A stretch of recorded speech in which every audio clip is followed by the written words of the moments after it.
Welcome back to another episode of Rock Boys Football. The Oregon Ducks commitment sweatshirt comes back on as Dan Lanning not only rolling on the football field in 2024, continuing the momentum on the recruiting trail. Four-star tight end Vander Ploog flipping his commitment from Washington to Oregon.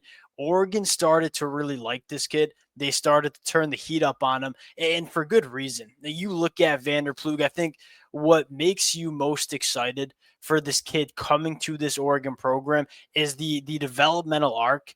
It's going in the right direction, and it's going in the right direction rather quickly. He's new to the sport of football. I mean, you look at Vander Ploeg, he grew up playing basketball, has only been playing football for 2 years. Now, his sophomore year just caught 7 passes for 92 yards.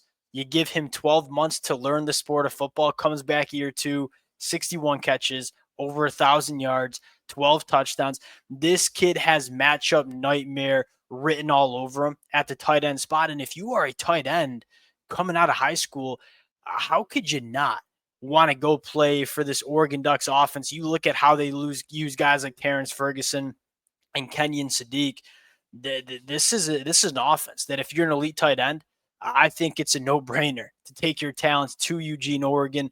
Fired up to get into this kid. One of the more intriguing prospects that you're going to see in the 2025 class. Now, before we get into it, as always, to the Oregon fans, can't thank y'all enough for the support you guys have shown the fellas the last couple of weeks and months. Not only as we talk this football team on the football field, but also covering the recruiting trail, something I love to do. All the support, it means the world. All the Go Ducks, I love it. I appreciate you guys. If y'all do enjoy the content, consider subscribing to the channel. And without further ado, let's get into this kid. And I think you start with what he can be over the next couple of years for this Oregon offense. And I think it first starts with just matchup nightmare. I mean, he is 6'6", 220 right now. Certainly needs to put on a little bit more weight as he gets to Oregon. You know, kind of how we talked about with Kenyon Sadiq as well. Now, Kenyon Sadiq's a little bit faster. Vander Ploeg's a little bit bigger. But both tight ends that, need to put on a little bit more weight until they're ready to play on a college football field. You get the weight on this kid. It's really hard to find 6'6" bodies that move the way Vander Ploeg moves.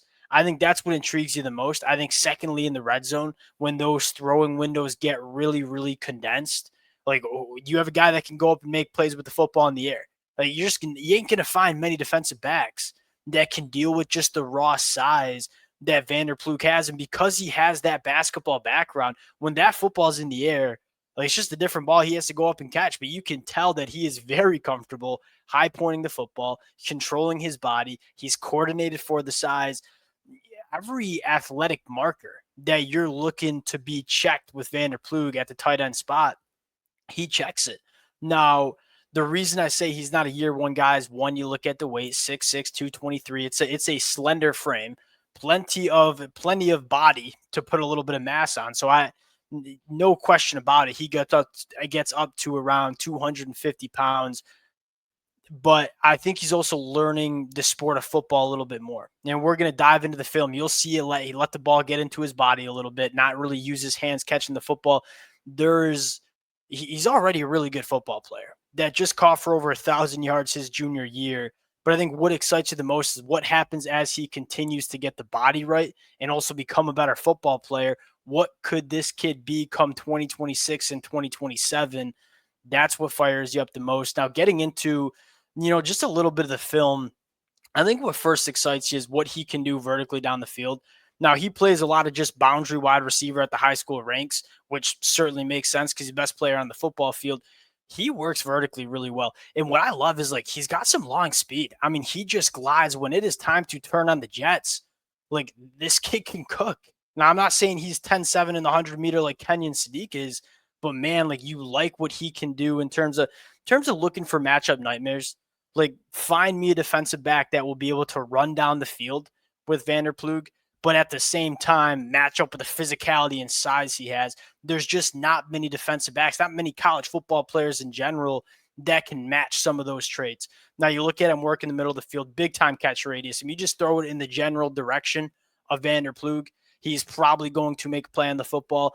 You continue to work through the film and again say one physical like that at the end of the play, gets a flag, it's okay.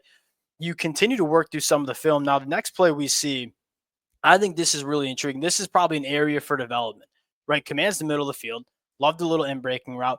You want to see him go get this with his hands a little bit more, like kind of lets it get into the body. And that's what we mean by, still learning the sport a little bit, getting more comfortable with the shoulder pads and helmet on, back shoulder. This is what this kid's going to thrive doing. Like, again, just not many defensive backs that are going to be able to deal with him when that football is in the air.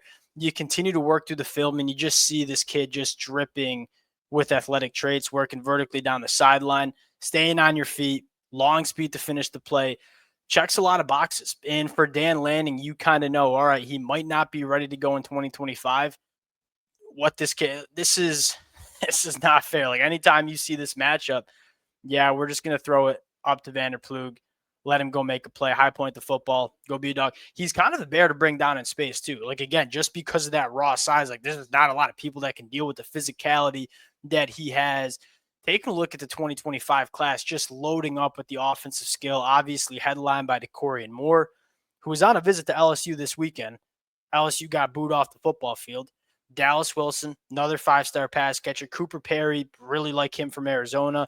Now Vander Ploog. You saw Oregon go after a couple of different tight ends, right? Deshaun Brown was committed to Oregon, backed off his commitment, committed to Tennessee. You saw Oregon go after Lincoln Cure as well. I still wouldn't be surprised if Oregon continues to go after Lincoln Cure. But you talk about a pivot.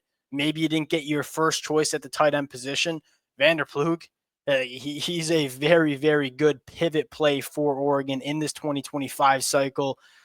This is one of those teams that you just get the feeling is going to really close well. Like, you look at this Oregon team, not only what they're doing on the football field, but all the documentaries that Oregon's putting out from their social media.